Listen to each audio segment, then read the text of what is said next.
praeitam video. Turim tai, labai gražu. Turim tai, nelabai patinka, nes šiek tiek, aš pastrauksiu, šiek tiek liečiasi. Yra sprendimas, labai paprastas. Negerai, žinau, čia. Yra sprendimas labai paprastas. Išimam fasadą ir įdėsim ribotuvą. Va tai va. Čia mūsų statybinis. Patys savo vežiojamės visada. Kaip išimti fasadą iš korpuso? Labai paprastai. Galia yra tokie mygtukai, tuoj parodysiu.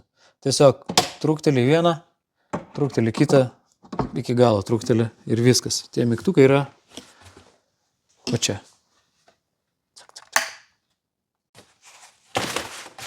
Labai smagu, kad iš pirmo karto gavosi. Visada gaunasi iš pirmo karto.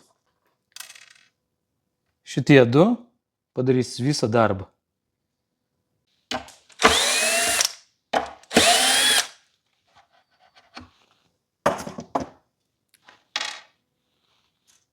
Kaip išsiaiškinom, kaip reikia dėti, be jokių instrukcijų.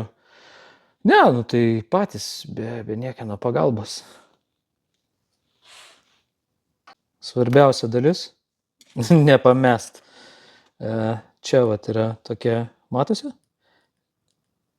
Atsuktuvo vietelė, kur įsideda ir tada jau prasideda visas procesas.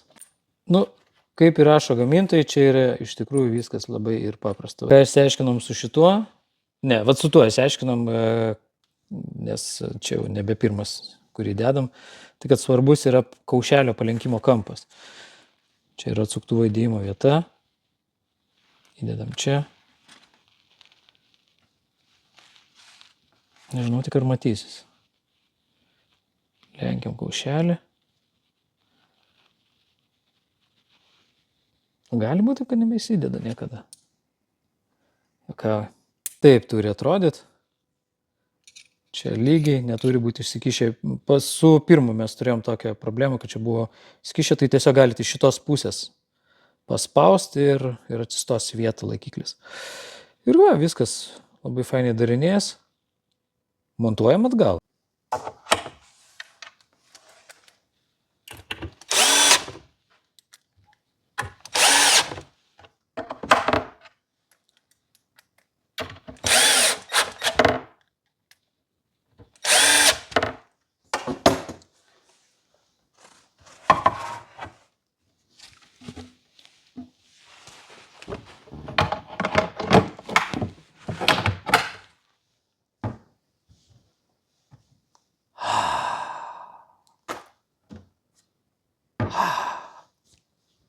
Čia pabaigai, kad tikrai veikia.